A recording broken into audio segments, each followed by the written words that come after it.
offered valuable perspectives how agentic AI is driving transformation for better decision making and innovation. So moving on to the last session of the day, let me invite Mr. Chandrashekar Bharthi from ACEMicromatic. Our job is quite easy because it's the last session of the last presentation of this session. So everybody's eager to get this wrapped up, right? Now, before I start my session, just a quick show of hands. How many of you are in manufacturing industry or aligned to the manufacturing industry? Okay. And the rest of are not manufacturing. I presume you are from a technology industry. Is that correct? Yeah? Okay. And the reason I ask that is because this presentation, I can give it in 5 different ways. So I wanted to get a measure for what your interest might be. Quickly, I represent ACEMicromatic Group, and I'm very thankful to Raman and his team for having invited us continuously for so many years. And I was here when the digital series started, and now I'm back here with the AI focus getting into the mainstream. So we are, as a group, India's largest machine tool group. We have more than 100,000 high-value machines installed in the field, in India and outside India. Not only do we look at machines, we look at an entire ecosystem of products and solutions around precision machines. So it could be things like automation, it could be Industry 4.5, it could be operator training solutions, all at scale. Today, we have an installed capacity of being able to manufacture 10,000 CNC machines, which is unprecedented scale, which represents almost 40% of the domestic production capacity in India, and our market share in India is about close to, again, depending on the product line, anywhere from 30% to 50% as well. Okay? So this is the background. We serve just about any industry that uses precision machines. And it is with this background I'd like to talk about our approach to AI. Right? Now here, we draw inspiration from masters like, say Steve Jobs. One of the things that even today, if you look at Apple, they are not necessarily always the first to innovate, though they were the first to innovate on the smartphone, right? But what they do is they take the needs of the user so deeply and ensure that what comes out as a solution is so easily usable, adaptable, and high impact. So that's kind of the approach that we have taken as well while doing all this. Again, this is a slide from, I don't know which one, but an ARC analyst had presented this slide. So I'm just borrowing it for context here, right? So when we look at industrial AI, there's a lot of different aspects of industrial AI. And our approach has been exactly like this, which is there are these different data lakes, there are these different touch points that every industry goes through, right? And there may be more as well. Our approach is, how do we take all of this, not as use cases, but actually build the equivalent of UPI for industrial AI. So that's the approach that we have taken. Now I draw your attention to this slide here, which is our platform, where you see on one side, there is data ingestion from just about anything. We're very agnostic to the source of data, whether it is CNC, PLC, manual machines, other forms of data, right? We've also done a lot of innovation on how to bring a thin layer of software actually onto CNC controllers as well, right? And that's a patented technology called MIoT that we are sharing with our customers. So no matter what the data ingestion is, we take the data into what we call a hot path, which is if there is an intervention required in the field or on the shop floor, there is a path there where almost instantly, now instantly doesn't necessarily mean microsecond, nanosecond. It means at the rate required. So that's a distinction I'd like to bring. So that's one kind of data feeds that we process. The second is near real time. That means it could be by exception, it could be by, let's say, an hourly kind of a intervention, whatever that might be. So that's one. The last one is typically what is used for batch processing. It could be a daily report, it could be a shift report, it could be a weekly report, it could be dashboards, things of that nature. Along with that, we have integration hooks to enterprise systems like ERPs, like CRM, like PLM, PDM, and so on. With all this, what we have done is we have built a complete app ecosystem, a digital stack of whether it is digital factory, traceability, machine health, all of that, and then now the industrial AI tech stack.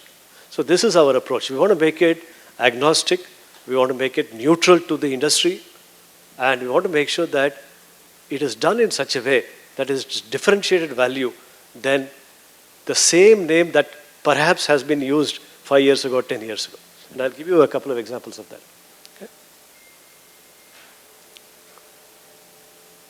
So when we look at AI, again, industrial AI, people are starting to call it a little bit of Industry 5.0 as well, right?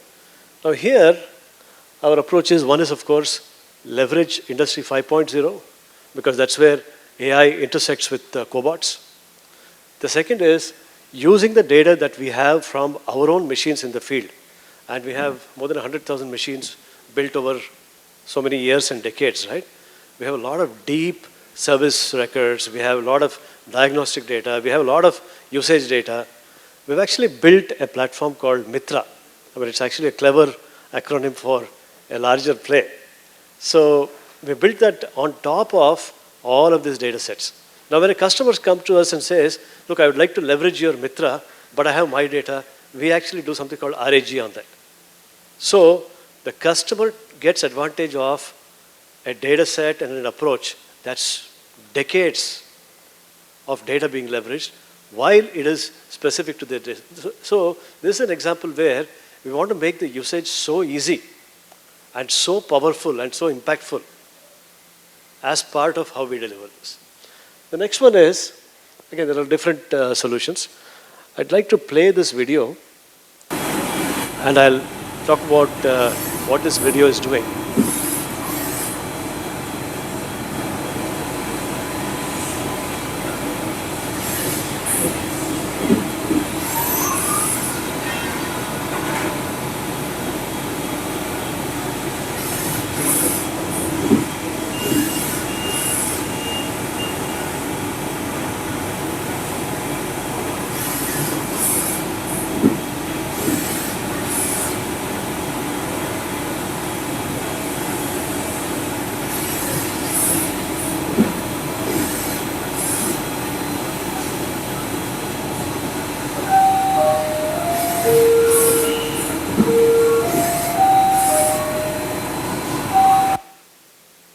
So this is an example of, on the left-hand side, you see the high-value production machines. You see an AMR or a mobile robot. On top of that, there is actually a cobot controller installed. And at the end of the cobot, there are two elements. One is a camera, there's a gripper, right? So what our AI platform or AI stack is doing is leveraging high-frequency data from the production machines. That could be 50, 60 different types of parameters and data points across all the production machines, and making sure there is contextual awareness built in, such as which machine is in what state of production, when is the next part likely to finish, is there an anticipated issue on some particular machine. It takes into account all of this, and it is trying to optimize every second of production by telling the robot where to go, or the AGV where to go, by telling the cobot what to do, or maybe give me a contextual feed, give me a video, give me a picture. Taking all of that in and ensuring that the time loss is brought to a minimum. And this is incidentally something that we piloted with a very large tier 1 company, and it's now running on 9 of their most sophisticated lines. And what's happened with that is, in each line, they've been able to take out about 8 people Again, not eliminate the job, but actually have them do higher value add, higher order activities, while ensuring every second is optimized. So essentially, they want to go to a lights out factory, even in a very complex, discrete manufacturing setup. So there's one example. The second example is what we call Mitra, right? Again, it's a clever play on the acronyms there. I'll play this video as well. Meet AMG Mitra, your intelligent co-pilot on the shop floor. Imagine this, a manufacturing plant where machines don't just operate, they think, analyze, and respond. That's the promise of AMG Mitra, an agentic AI assistant embedded right into smart manufacturing environments. Let's take a closer look at how it works in action. Here, it's asked about machines that pose a high risk of failure. To answer, Mitra queries past records for machines in the current plant, runs a trend analysis module, derives insights, compares those insights with current runtime data, and then gives a clear list of machines that meet the criteria. When asked about top-performing machines, Mitra calculates AE, PE, and QE in real time and uses these to derive the OEE for every machine on the floor. It doesn't stop at numbers. Mitra summarizes the answer with key highlights, gives a clear verdict, and visualizes the final outcomes, making complex data easy to act on. As mentioned earlier, Mitra can resolve alarms too. It identifies alarms based on their number or message, pinpoints the reason from manuals, and outlines the exact steps needed for resolution. Mitra learns from those massive operator manuals and acts like a personal assistant, pulling out the daily maintenance checklist on demand. It can even handle technical queries like, what's the function of G95? With access to complete past service records, Mitra can suggest fixes by referencing past solutions, like a dictionary of resolved machine issues. And the best part? Mitra is mobile ready. It communicates directly through your phone, delivering insights like the overall carbon footprint of your plant right into your pocket. So there's a lot of ESG type initiatives. A lot of people are now starting to leverage this as well. Now, what this also gives rise to is the ability not just for people to query domain-rich insights, but also have it pushed to them. Now, this is all, of course, examples of somebody querying it, but the same thing goes into an alert framework. So maybe there is some machine that is being predicted with a certain chance of failure. So somebody gets alerted, somebody gets triggered, so that they're all ready for that ahead of time. Right? We're also looking at some pretty complex queries. This is really like, as you go into higher order equations, right? So these kind of queries are extremely complex, which is otherwise, mathematically hard to solve. They call it meta-heuristic.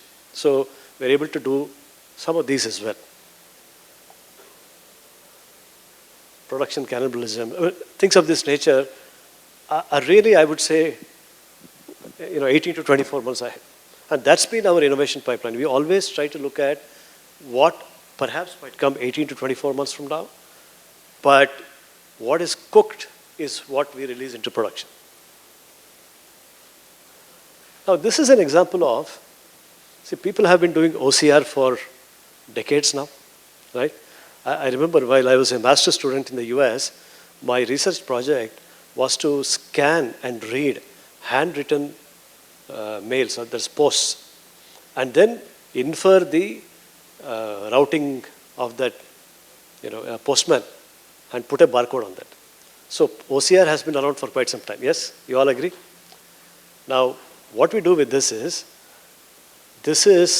OCR with AI, which actually recognizes, based on the domain, based on the part family, based on the need of the company, very, very accurately what needs to happen. Okay? Again, this is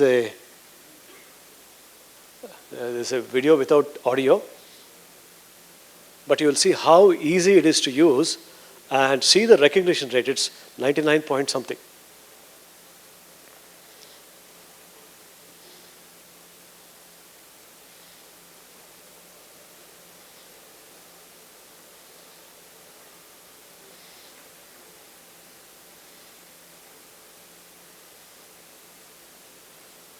And this is where a lot of the domain comes into play as well. So you want to make sure that it is extremely domain rich, extremely easy to use, and extremely impactful. Okay? I want to talk about vision in manufacturing, whether it is part detection, part identification. Now, this concept can be used anywhere in the value chain, right from incoming raw materials through the process to the packing stage as well, because a lot of errors happen at any of these stages. So this is an example. Sorry. Okay, there was a video which is not playing, but again, the same thing used for quality, used for metrology, and then providing feedback to the process. Right? Again, this is probably 18 months away. Impact of fatigue. The oil and gas industry is extremely sensitive to, operator fatigue, right?